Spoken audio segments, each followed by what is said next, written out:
Welcome to The World Builders, a show that explores the minds, lives, and processes of creative people whose works go a scope beyond a mere single canvas. In this show, we talk to artists who create entire worlds in literature, film, games, and beyond. In this episode, I talked with Björn Tagemose, who combined film, live performance, and 12 legends of rock music with the fourth part of Wagner's Ring Cycle to create a unique and potent multimedia experience. The interview found an added significance when, as our appointment approached, one of the film stars and Eagles of Death Metal frontman, Jesse Hughes, was sucked up into the drama and horror of the 2015 Paris attacks. So, Bjorn, tell me about the Gutterdämmerung. The early start. Yes. Tell us about the film itself, the plot, and then the concept, and then the treatment and that type of thing. Also, Götterdämmerung is a mixture of a lot of things that have fascinated me in life. Like I've been making films for quite a while. I've been making shows for quite a while as well, live shows for different people like Grace Jones or people like the Hives in Sweden, but also for EDM artists.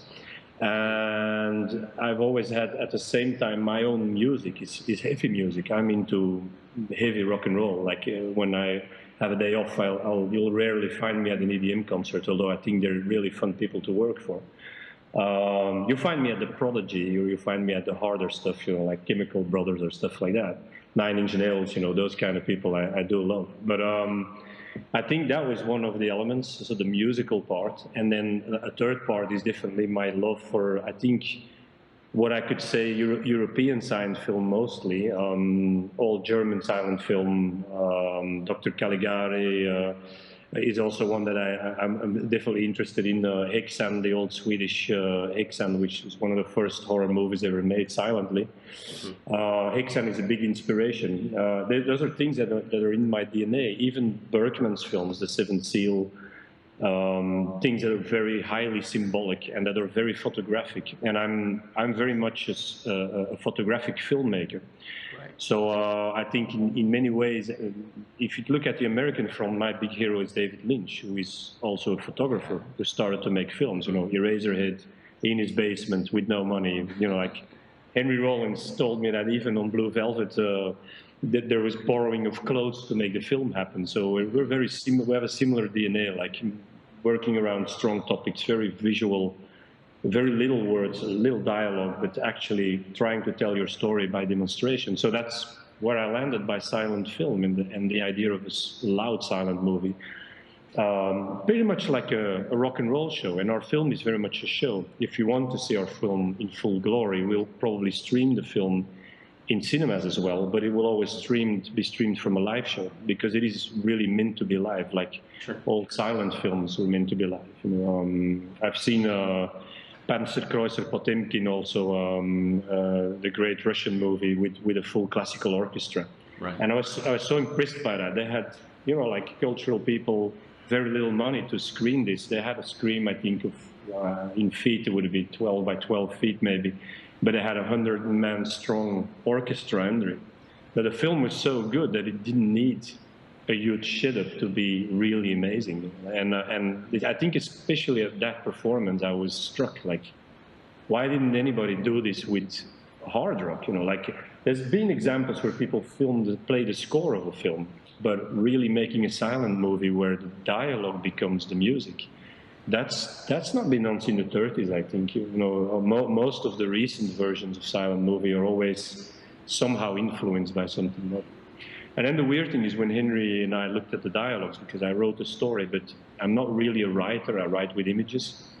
So I asked Henry Rollins I needed a voice to have these short dialogues. So there's just a few pages of dialogues in it, which are mostly very famous rock stars. I wanted somebody to endorse me, like to make sure that this thing was good enough, because how do you write something for Iggy Pop, or I was intimidated by like Lemmy, although they're very nice people, and I met most of them, Grace, but I'm not a writer at heart. So I asked Henry Rollins if he could voice my ideas into words that would fit with rock stars. And then we noticed that some of these people have such epic voices, you can't just make them silent. So there's certain parts in the film, very rare parts, where there's actually sound, where you hear people speaking. That's when you will see Iggy speaking, or you just see Lemmy firing his gun and giving the orders. You want those epic voices. But I think if you look at it as a show perspective, you could very much think of how rockers play a song and they'll interrupt it, say a few words, and then they'll continue. Just like they'll scream, "We're Motörhead and we play rock and roll." It's part of the whole rhythm of it, right? Yeah. But neat. The story is definitely a film, and most definitely there are moments where there's only film where the band is even not visible. So you really get thrown from a full-blown feature film into a rock show and back again. And the whole show plays with this all the time. So we noticed at 12, we were really amazed by the reactions of the crowd, how we did a showcase in London, and how people, even when they have a blank screen, they just feel that it's a live band when they don't see the band. And then at certain times, we light the band behind the screen, and you can actually see them through the screen. So in the beginning, you just had a live band and just film, and then it started to go into showing more of the band, and then it ends into a gig. And they were screaming at the characters, like they loved it. They were just cheering on, like our bad girl in the film. And every time one of the heroes came on, and people were headbanging, like it was just very wild. And we thought they're going to be perplexed by the film. They're going to stand still and probably gaze at it, but they didn't. They interacted with it. And then the more people came on stage, the more they started to interact with it. And that's actually what we dreamed of, that almost like you go to a silent movie, but every 10 minutes you're sort of interrupted by something else happening, or a stage act, or you get provoked by the crowd, or if you feel like stage diving with our film, you're very welcome to come and stage dive. Wow, that sounds like it's going to be a lot of fun. Yeah, it is a lot of fun. It's really an experience, I guess. I hope it'll have the same effect on everybody as it had on the Londoners, the 12th. And it was good for us. People were saying, "Oh, be scared of doing it in London first, because they're very critical." And British they're used to have the West End. They have high quality stuff there, and the stuff I like. But they embraced it, so it was a great night, really fun. Wow. Yeah. So the story itself, it's the film, name of the film is the Goethe Dahmerung, and the fourth cycle in Wagner's Ring cycle is the Goethe Dahmerung. Are they related in any way? There is definitely a relation with Wagner, and there's a just like our project, and I think a lot of hard rock, there is always humor, even when people take it really seriously.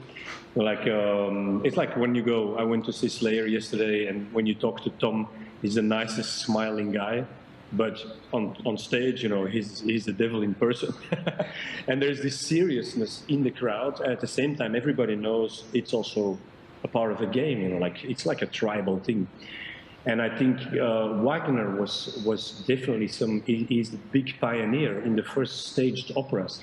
He most certainly was the first person who understood that the visual arts and staging something impressive is just as important as the music. And in that way, we are very related to Wagner. We're not related politically. We're not related in, I would say, re-performing Gutterdämmerung as Wagner wrote it. Right. But at the same time, there are hints to the word Gutterdämmerung, because if you look further than Wagner, the word Gutterdämmerung comes from Norwegian culture and comes from the word Ragnarok. And Ragnarok in the Viking times was the idea that the gods are fighting and they have a new world re-emerging out of the smoke of that. So that comes from way before Wagner, and that we do connect to. We definitely connect to rock, referring to rock as rock gods. We definitely have different gods in our story. We're not a religious story. We don't blame religion. We don't pinpoint people's beliefs, but we do pinpoint people who try to use false morality and who try to pinpoint other people or misuse religion for their aim. So there's most definitely, that's a theme that you'll find in this film that is very, very present today, eerily present after last week here in Europe. So at the same time, it's not a big political film. It is very much a rock and roll thing. And Gutterdämmerung, in that way, rock and roll has always been the voice of, I think, voicing your anger without violence. Lemmy said the best thing in rock and roll is that you can get back at people without hurting them. and I think it's beautiful. Like you can show indignation, you can sing about your religion, about I don't know, your sexual preferences in life, whatever, whoever you hate or don't hate. And I think in our film there's a lot of people with different political visions, that all these different gods have different lives with different views. We're not a worldview. We just unite these people and say, you know, you can somehow voice your anger through music and through the arts. And I think it's the big thing coming out of enlightenment. And I think in that way Gutterdämmerung personifies a lot of these things together, and maybe even comes close to what the Vikings meant. I think, like, you need certain clashes to have new worlds re-emerge. Like, just like the Enlightenment in Europe was born out of violent clashes, like there always be ruthless cultures. And I think this thing, it sort of could symbolize that, and that's a fun thing if you want to see it. But we're very much like the Simpsons. You know, you can come to us and have a good night and have a great ball and see nothing in it and just have fun and laugh or just stage dive or whatever, feel the pyro, feel the violence in the violent scenes, because there's definitely violent scenes, feel along with the two personas, the two female heroines, you know, like the two heroines are girls who have different worldviews, you know, like, and they're both heroines. Both of them, in our opinion, win, you know, like it's a very different view on the world. And at the same time, like the Simpsons, you could read below the layer and say, oh, there's a lot of hidden things in there. And there are definitely a few messages hidden in there. I think there's definitely a few opinions hidden in there that I think are that all these people have in common. And it's so, like, I think the tribal aspect, like Grace said, or like what Grace Jones said about Slayer, it's tribal music.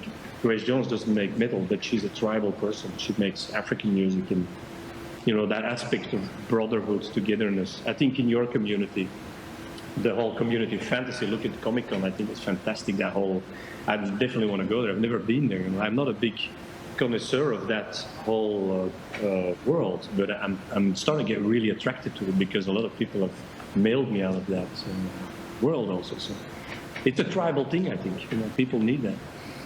So with the events of last week, and obviously, you know, with Jesse Hughes being kind of thrown in sort of the center of that. Yeah, totally by accident. You know? Yeah, it was very, very strange. While we were arranging for this interview, I saw the news and I'm like, oh, wait, what? And it occurred to me that now your work and our interview here has got like a completely different sort of character to it at the moment.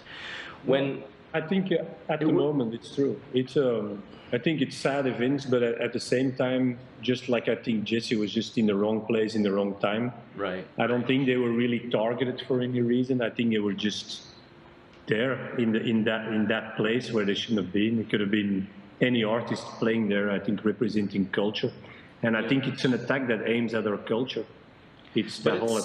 It could still have some poignance to it, because a big theme that you're describing here is that of like many different opposing worldviews coming together and clashing together, and how do we resolve that, and how do we I don't even know if the film offers any sort of suggested alternatives to that, or if it's just simply an examination of it. But what are your reflections on that? We're really we're more in a fantasy world, I think, in a world that doesn't really exist. But I think that the general message in our film, I think, well, it hasn't really yet been out there. So I think I don't think it's any relation, and I think it's a coincidence that Jesse's been there at that same time. I think, but at the same time, if you look at general rock and roll culture, which is definitely what we do represent, I think general rock and roll culture is I think, in my opinion, it's the real sound of freedom. The real sound of freedom is music, and its culture, and its beauty. There's a lot of beauty in the film as well. One of the reasons Mark Lanegan was so attracted to it was the beauty of the film.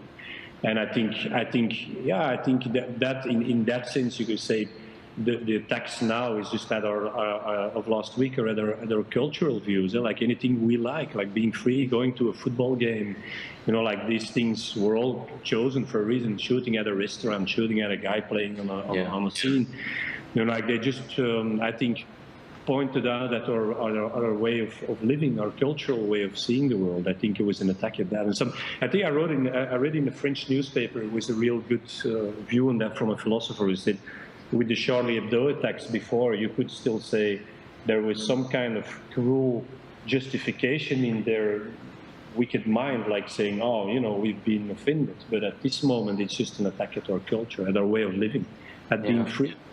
And I think rock and roll is about being free. It's not about hurting people. It's about being free and letting it all out. You know, you have a day off from work and you had a bad day at the office and you get it out at night. So whether you play the guitar or whether you're in the mosh pit, you know, like, I think that's what rock and roll is really about.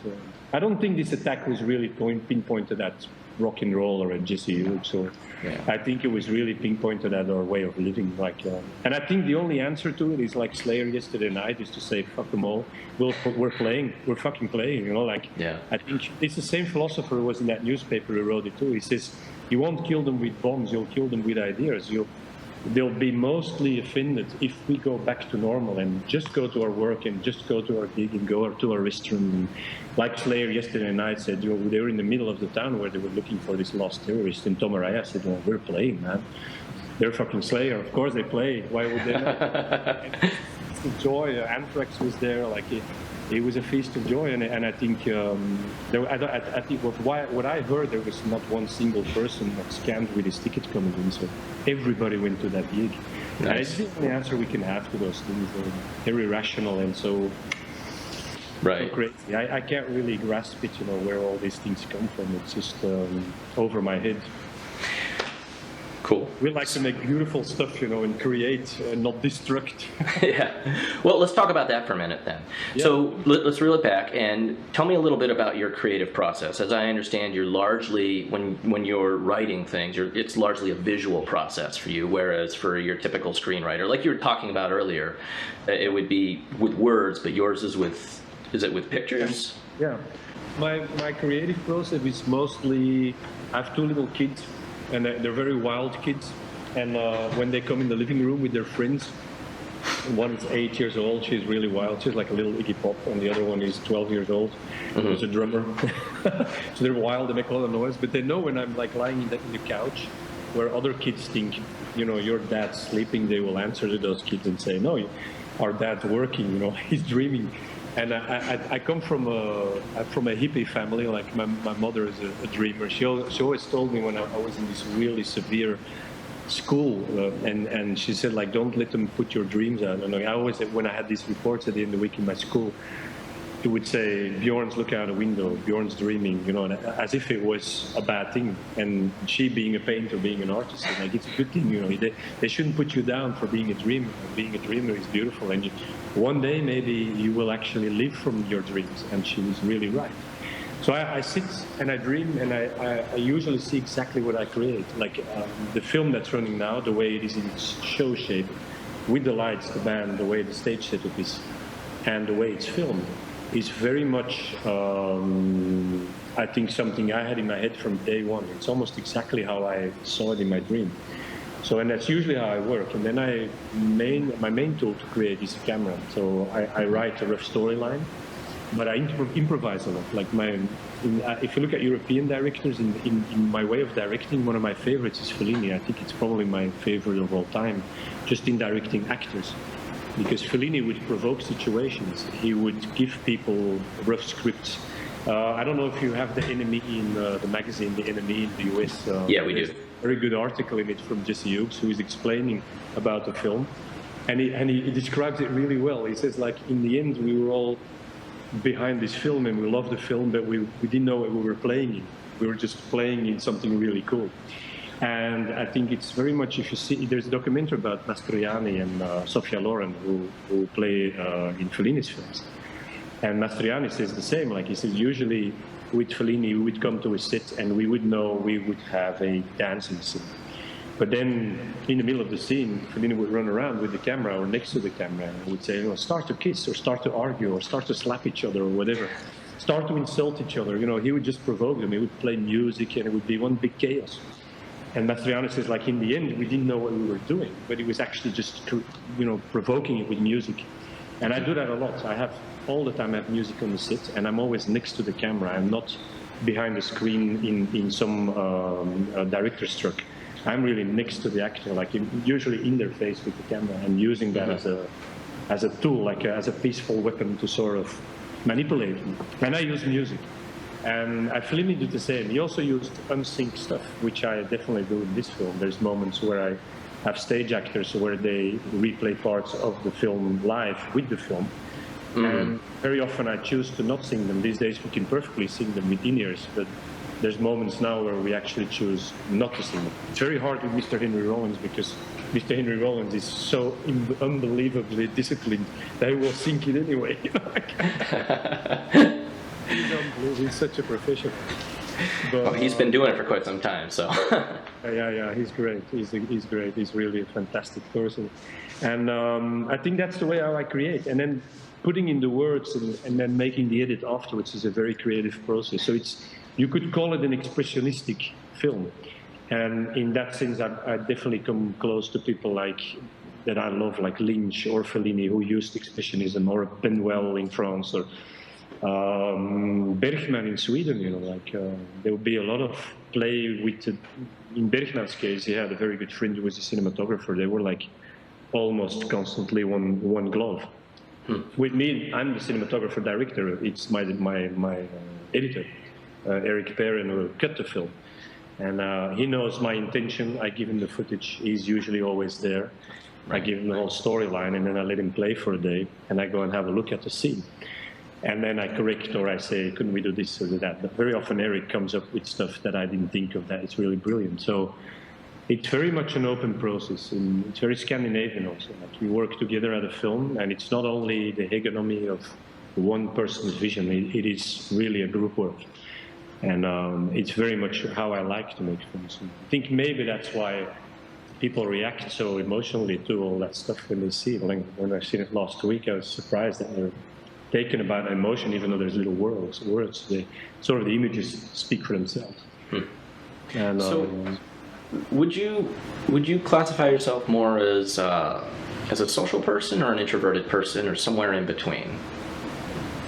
I'm very social when I have to speak, and I think in many ways also Henry Rollins, I notice we get along in some points really well, because what I notice is very solitaire like me. I have a family, and I'm very family oriented, but in that little group I'll stay in that little group, and then I'll be a lot on my own. If I don't work, I love to travel alone. Henry is very similar. We can't sit still for a minute, so we're always on. And so I travel a lot, and I'm a lot alone in the forest. I go kayaking on the sea, or I love to be in the desert in California when I'm in Hollywood. I just escape in the weekends just to go all alone hiking. And so in that sense, I'm very much a lone wolf, where I think. And then at the same time, when I'm in a big group of people, I'm social. I talk a lot. I speak all the time. That's also why I go to solidarity at certain moments too, because I'm just over enthusiastic. I keep on speaking. I calm down when I'm alone, and it sort of can organize my thoughts when I'm alone. Like I'm not bothered by my own voice, which keeps me speaking when I'm in a group. I gotcha. So when you go out on these trips out into the wilderness, is that where you get a lot of ideas at that point, or? Yeah. And I think Scandinavia's present, the darkness in the film, it's a dark film. It's very Scandinavian, it's very Nordic. I think you find this dark view or darkness, you find it in the US, you find it in Scandinavia, you find it I was in Kamchatka in Russia. It's very similar culture. Like I'm very attracted to northern wilderness also, like the just great white plains. And I went hiking in Kamchatka, it's an unbelievable place. And I think that very much the DNA of the film has that darkness. I think Scandinavian crime has become very big also, and it's very much because of this darkness. Because I think you go in the summer and it's all day light, and everybody is just almost like everybody's on drugs from the light because we're always in the dark. And at the same time, we love the dark. I think real Scandinavians embrace it. They love that. They like to be in California, but they always go back home. Right. Somehow we keep being attracted to it, and it's not a fearful thing. I was never afraid in the dark as a kid, and I'm not afraid on the dark sea to go with a kayak in the water all alone. Like my wife, she's always scared when I do that, but I kind of like it. I like to go in the mist even, honestly, in things that people seem as dangerous for them. I think if you control them or you know them, they're your friends and they make you calm. But I think it's visual in the film. Some of these elements are definitely there. Like they're visually very present in the film. And I think it comes from Northern culture. I think you being in Seattle, definitely. I've never been in Seattle, but I heard a lot of only positive stuff about it. Yeah, I was just thinking you would probably love it in the Northwest, the Pacific Northwest, and the inland Northwest, where it's rugged and there's a lot of that darkness is certainly present in there. The solitude. Yeah, exactly. So it's something. And I get along pretty well with people who live in those places. I get along with actually, that's also something that's connected to film. I get very well along with people who are seen by other people as difficult or extravagant or hard to handle. It's one of the questions I've had a lot about this film. Like a lot of people have that promoters or filmmakers or people in the industry are like, fuck you chose the 13 or the 12 most weird, difficult people to work with. And no, I mean, all of them are warm, smart, disciplined, friendly, unbelievable people. Like, and they didn't intimidate me. Like, it's more the people around them sometimes that intimidate me. Like, I have a lot of smart people working for them that you meet as an independent filmmaker, and you're sort of, I get the business people who have been actually very great in this project as well. And I've seen that. A lot of these managers have been real friends that help me. But I think these characters are very often by people they're seen as like very tough or very hard. Like Henry, for instance, also has that name, or Lemmy. Lemmy is such a warm, sweet guy. But a lot of people are like, whoa, Lemmy the general, he's just such a great guy. He sits and talks for 4 hours about history and he's warm, he'll ask you if you had enough to eat, or like this simple stuff, take a drink and be relaxed, and hang out, and it's pretty cool. We've interviewed Henry a couple of times, and he's been nothing but a sweetheart every single time. So, and I think he stands a lot for most of the people in the film. Like, I think the warmest one of them all is Tom Araya. Tom Araya is really like, he should be the personification of the devil, and you meet him often. And he's just such a disarming, warm, nice smile, man. He gives you this hug when you meet him, like, yeah. It's strange. I've often found that the people who have that, especially the artistic people who have that sort of kind of that hard persona, are often kind of the warmest, softest people. And I suspect it's because they're spending a lot of time consciously processing the difference between the two, instead of just kind of like wandering through their life, willy-nilly behaving however they feel at the moment, Yeah. No, it's true. It's true, and I think it is this weird thing that connects them. It's also why the film's called, to go back to Wagner, Gutterdämmerung. It comes from the gutter. A lot of them come straight out of the gutter. Like have fought their way up out of the gutter. Like somebody like Nina Hagen, coming from Eastern Germany, right? Being the kid of a clown and a theater actress who were just not very loved, in the whole DDR communist times. Yeah. And then going to Germany, living on the streets like a punk in Bahnhof Zoo, like amongst prostitutes and drug addicts. And man, what an intellectual, great person. She's a really crazy girl. Yeah. But she's very smart, very clever. She's just extremely extravagant. And this extravaganza for people very often is like, oh, she's weird, or she's nuts, or she's dangerous, or she's a drug addict. But she's not. I think, again, in the world of fantasy movies, I think there's a lot of people who connect in that have the same thing that people in metal have. Like, when I was in school also, people thought I was weird because I was wearing black coats. I was dressed really goth at that time. I also loved New Wave, I was more New Wave time, and then I had a rockabilly thing for a while, and I've been a punk. I broke my nose on the UK subs. But I was always a weird kid. People were like, that's a weird guy, he listens to weird dark music, and then they call us the mob because we had long black coats. We kind of love that, being the outcast. And I think there's a lot of my friends at that time in school were special people, the one that the mass didn't like, that were just a bit more odd than the others. So, I saw this fabulous documentary about Janis Joplin I don't know if you've seen it. It's really great. You try to look it up. You see Janis Joplin also going back to her school from, like a reunion. And Janis Joplin was always a person that everybody thought was weird in school and not very loved and bullied by a lot of people. And then she goes back and really warm when she's a big star just to go to her prom. Right. There's friends of her who have a camera along. And a lot of it's documented, and there's a lot of these people who bullied her when she was younger, and she's really nice to them, and they're all like, "We're so sorry, like you're such a great artist, and we've never seen that in like that little flower in the corner." It's a beautiful thing, and I think many of these people in this film somehow, they don't have been like Janis Joplin. I think a lot of the fighters like Henry, but I think they have in common that they are extravagant, and that for other people very often they're pinpointed or stamped very easily, like, oh, is this or is that, or right, like Lemmy being stamped a Nazi. I can't speak for Lemmy what his vision is about, but yeah, he has a black girlfriend, he has a Jewish lawyer. I mean, right.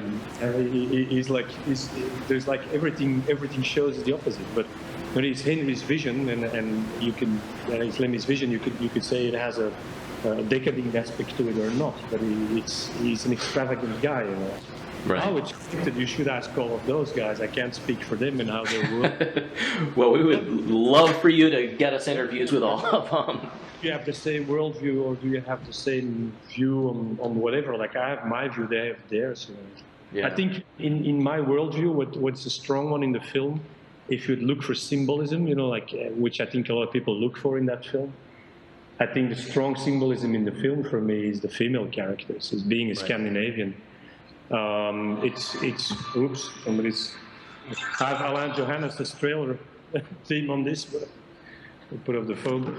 I think it's the strong women in the film who are for me very symbolic. Like, I had a lot of strong women around in my life, as my mother was a strong feminist, fighting for feminism, being a Scandinavian. Scandinavia is very much an equal gender community, especially Sweden is 100% equal gender. People are seen as, there's equality in the way people get paid in politics. You see a lot of active women all around. Mm-hmm. And I think it's a very strong thing. I think it's a sign of a very elevated society that has come to a point where you should come. And that's why deliberately I have two feminine heroes in something that people say is a male-dominated world, like your rock and roll, it's machismo, but you'll find that most of the rockers love that idea, the fact that there's a strong woman. All of them almost, I think, love that. I think one of the people who personifies that well is Grace Jones. Yeah. Grace Jones is a strong person, and I think she's the strongest of all of them. She doesn't play nemesis not for a reason, she's the biggest nemesis of them all in the film, because she really is. She's just pure power. She's a grandmother, she's a mother, she's an artist, and she's an intellectual. She's a living artwork. And I think these things I think it's a very important factor that these two girls are in there. And they're not in it as sex objects, they're not in it as they're really in it as like two Jeanne d'Arcs who have a different worldview. Right. And but in the end, they come together. Even though they have a different worldview, they see they have a common enemy, which is the enemy that tries to push down their worldview. That's actually the theme of the film. So, what's next for the Gutterdämmerung? When does this experience go on tour? I think the one that's a big question a lot of people have. We had the same question, because let's say we're very eager to see what the reactions are going to be worldwide, but there's been unbelievable response from all over the world. We did a showcase in London, the 12th last week, and that trailer will be on London Monday, but we have postponed it due to the events in Paris, and then of course we being so close to Jesse and a lot of people involved with it. So, but the response has been really great, and I think we will definitely tour Europe in the beginning of the spring next year. So we have a confirmation. We're getting them in this week, actually. Just the first ones from Monday on after the showcase. We got in the Isle of Wight Festival and Download that confirmed. So and then Copenhagen also, which is a really cool festival. I think some of the guys in Volbeat are involved in that festival. They want to do something really special there. They showed the weird concrete buildings and stuff. So I'm going to visit them. I'm very, very excited to see what they plan. And then there's a lot of vibes also from the US. Like we got some promoters mailing us from Washington, Montreal, from LA, from New York. I don't remember all of them, but it's really unbelievable how fast it's going. You know, we thought we would grow this really small because it's an independent film. It's a small film. A lot of people seem to think we are a huge production, but we're not. We're, I guess our big heroes are Mad Max. You know, like people like the first Mad Max with $200,000. That's more or less where we are in these days. You know, we produced for under $2 million budget, so which in these days is probably equals what Mad Max was like at the time.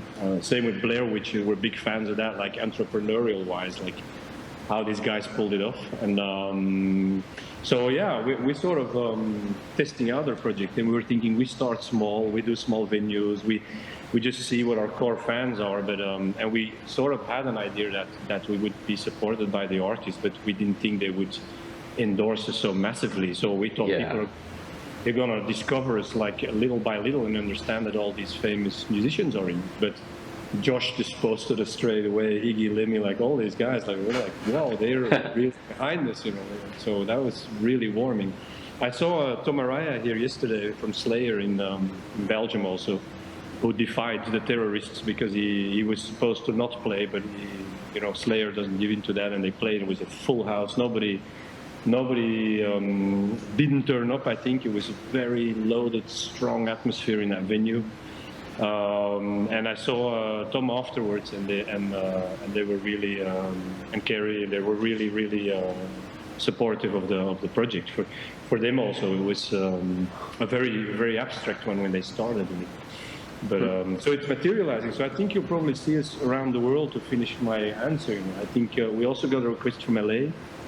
That is quite recent for somebody who really wants us to do a special premiere in some kind of weird old building there with a lot of history in it. I can't really yet say what it is because I want to be sure that I can confirm it. But sure, there's a lot of creative people behind it, and I think it's what we feel from the promoters as well, that they see that this is a Gutterdämmerung is a film, and the film is the star, but it is also very much a show, which is partly, you could say it's a mixture of silent cinema, rock and roll, and special effects. So there's a lot more to it than just the silent film aspect.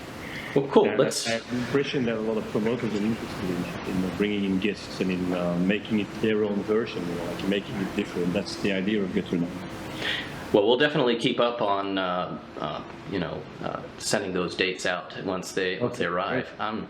I'm really hoping you come to the U.S. though. That's definitely something I would like to see. Too many voices coming from the U.S. and I also noticed a lot of voices out of that spectrum. People who love fantasy, which is we were starting with this rock and roll aspect and the silent movie element.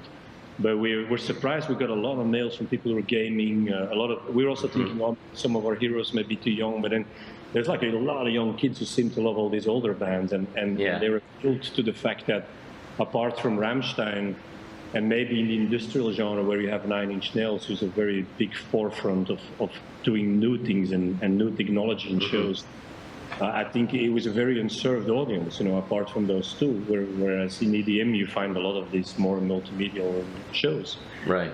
And I have the impression that a lot of people are like sort of waiting for something like that to come. So it's been great, and a lot from the US, so we have to come. Yeah, absolutely. We will. Is there anything else that we didn't cover that you want to talk about? Not sure. I think most important thing. I think the important thing is definitely the live aspect. Come and see it live if you can. Yeah. Well, come to Seattle. For it everywhere, and well, it would be really cool to come at the Comic-Con thing. You know, like I had a guy asking me that by mail. I was like, damn, that was actually not a bad idea. We never thought about it. You know? Yeah. I think we fit much more there than we fit in Cannes.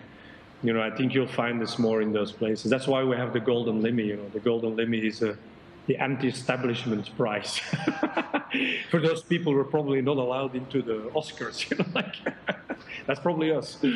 You know, like you'll have to see us in a gritty venue or in an old theater. I hope to play in the desert one day, or maybe in the snow. You know.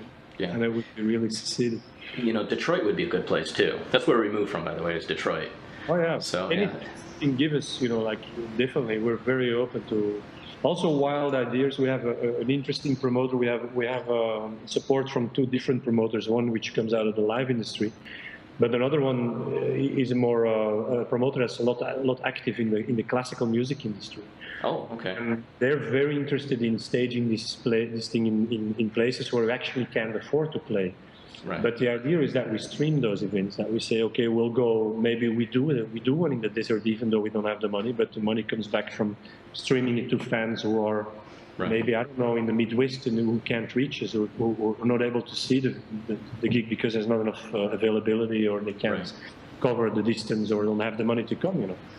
And I love that idea of streaming, that you say you do this thing differently every time with different characters, different guests on different locations.